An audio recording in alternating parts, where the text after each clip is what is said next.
All right, so if you're not comfortable with emotions, heavy emotions, darker, deeper emotions and feelings, come back another day, because this is going to be a video where I'm talking about some more intense and deeper stuff, just because that's what I'm going through and that's what my channel is about. So I had a couple of things come up in the process of reviewing and handling grief that I felt that I had moved on from. And this is in regards to me being a widowed parent, meaning the other parent, the other half, my son's father, is deceased and he is no longer with us. And we're coming up, it'll be 2 years this summer. And we have done, both of us, a lot of healing, a lot of discussion, a lot of incorporating to get us to a point where our days are not focused around loss. It's focused around the joy and the happiness and the love that we have, even though we've had that loss, right? And I've been really, really strong about keeping my shit together when I just want to break down and cry. And it's because I give myself those moments to break down and cry. I give myself those moments to feel that energy, to feel those emotions when they come up, and to not judge myself and be like, oh, I can't believe I'm still crying about this. It's been almost 2 years. Like, no, it was a tragic and sudden loss. And the thing is that makes it both easier and harder at the same time is I do have a strong connection with the spiritual realm. And I do still feel him. Like, I text him all the time.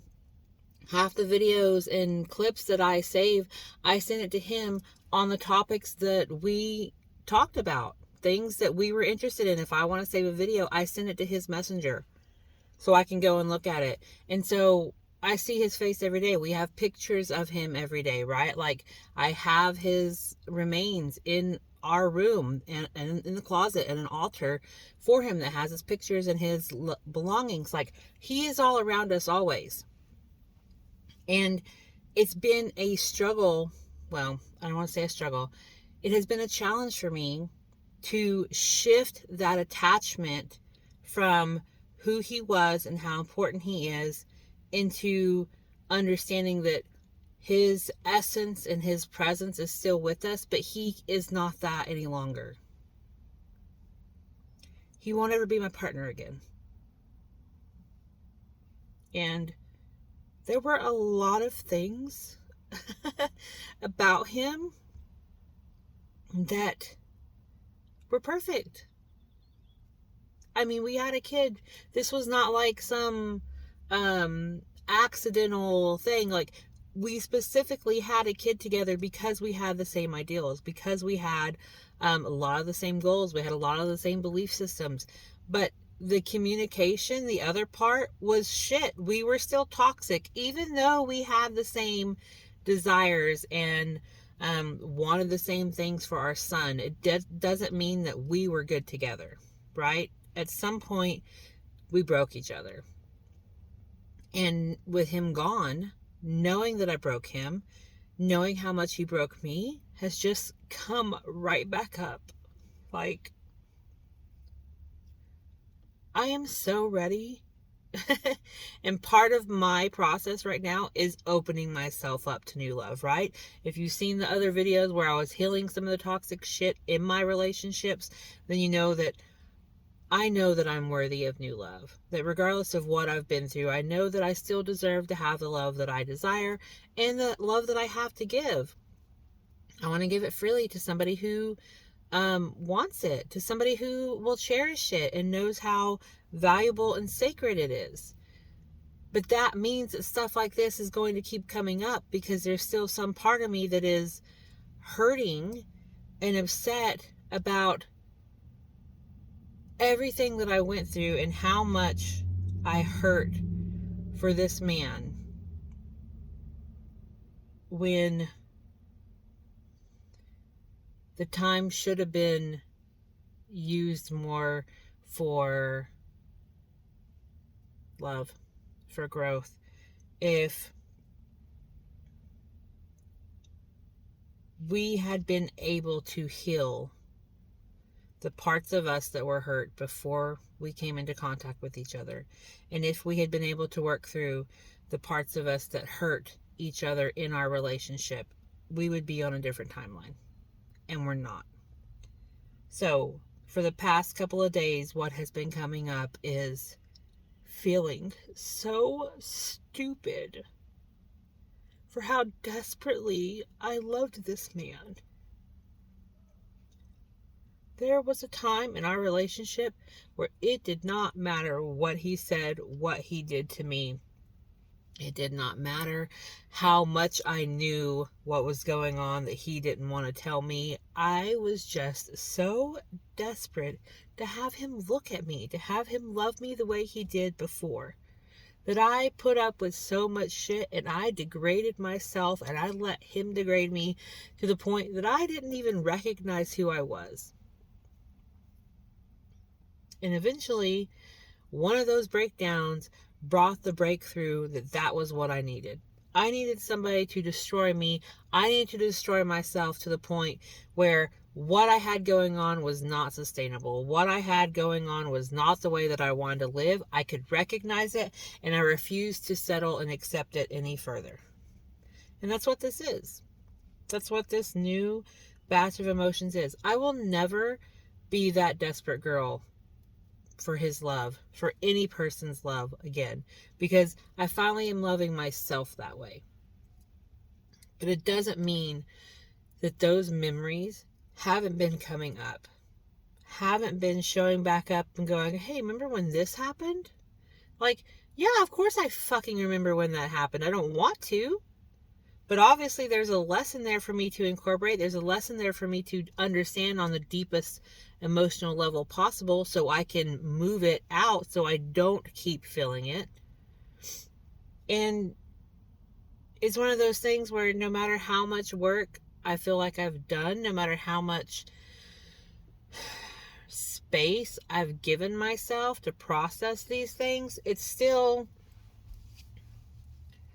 a shock that it can hit as hard as it does when I'm not expecting it. And, you know,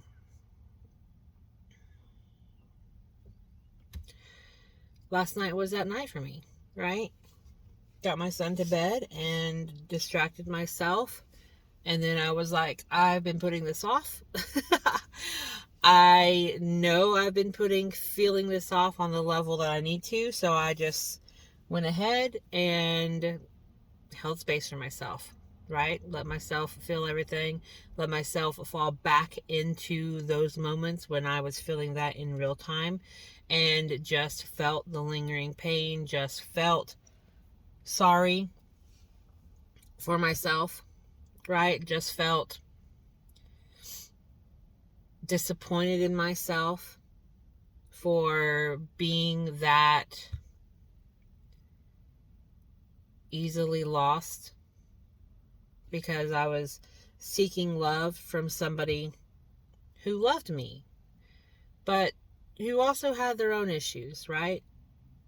Who was manipulating me, who was playing with my emotions, who's playing with my head. And there's a lot of moments that got skewed later in our relationship because of those moments where it was a game and it was tit for tat and it was, you know,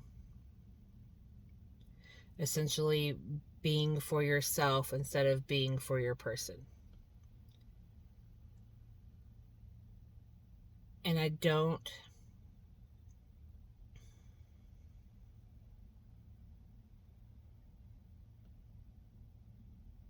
feel like I know what that is like on the deepest level.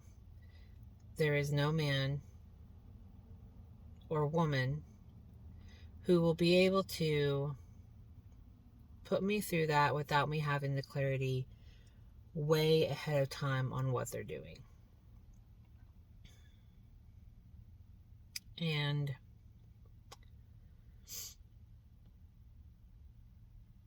I know that by healing this within myself, I am opening up to a partner who will be healed from this as well, right? Because we're mirrors and we attract what we are. But it doesn't make it easy when it comes back around. And knowing what I know, having the knowledge of what I could have done different, having the regret for the hurt that I caused for somebody who I can't just, see in person, hug it out.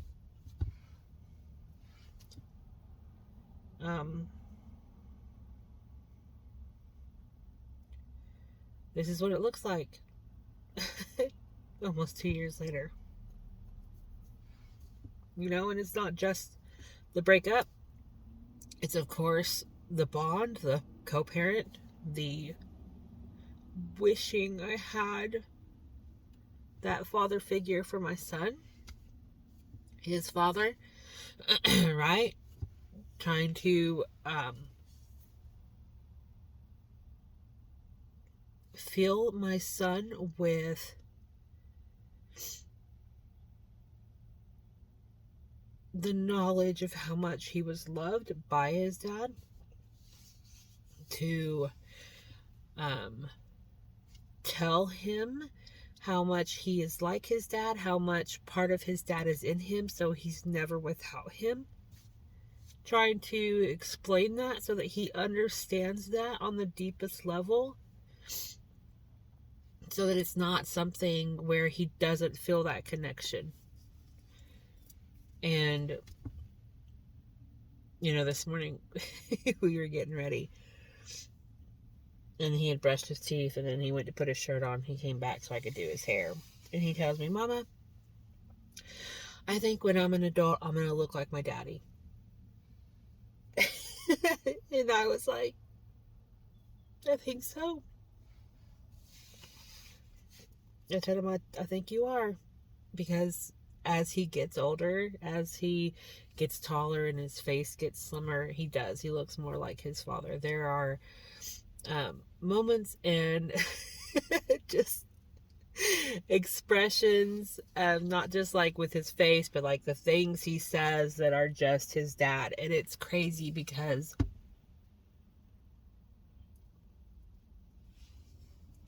he was 3 when his dad was killed.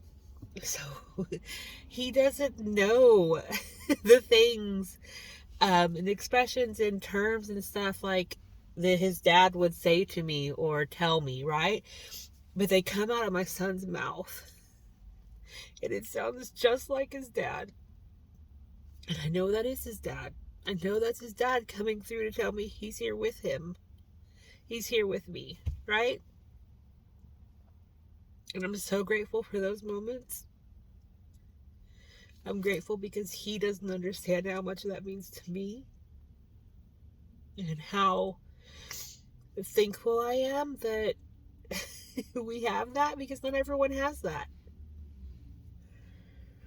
Not everyone is comfortable with that, and they won't receive that type of connection, right? But this is one that I've been working on actively since he's gone. Anytime my son wants to buy flowers for his dad, we buy flowers for his dad. Anytime he wants to talk about his dad, I talk about his dad. We listen to his memorial service. We look at his photos, like videos. Like, there is so much that we do to keep him active and present. And I think part of the guilt that I'm having is I'm ready to move past feeling a love connection with him. Like, not to be the creepy girl. Like, it's not that I'm in love with somebody who's dead, somebody that's on the other side. This is not like a ghost romance story. This is just somebody processing grief and trying to work through and move forward in the healthiest way possible, not just for me, but for my son. And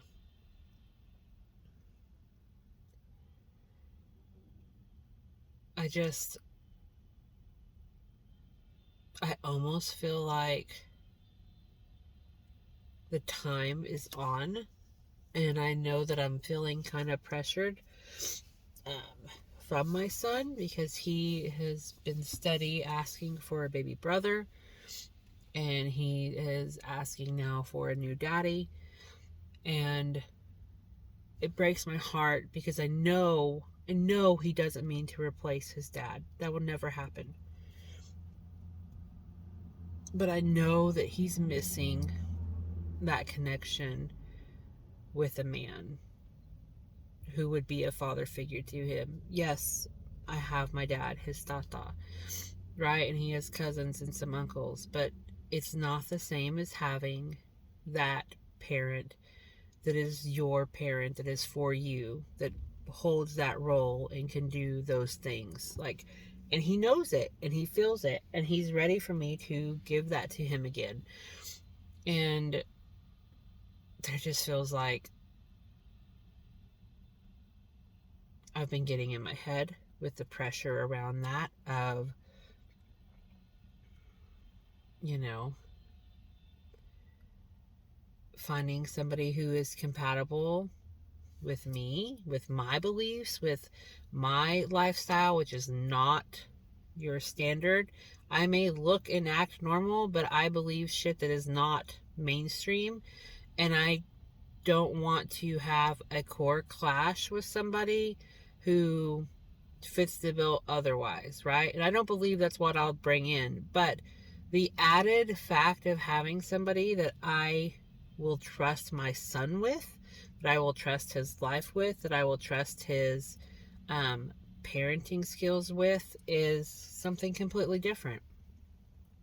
And then, you know, wanting to add on to the family, if that person already has kids, if that person wants any more kids, um, is just, I guess, the final hang up, the final stage of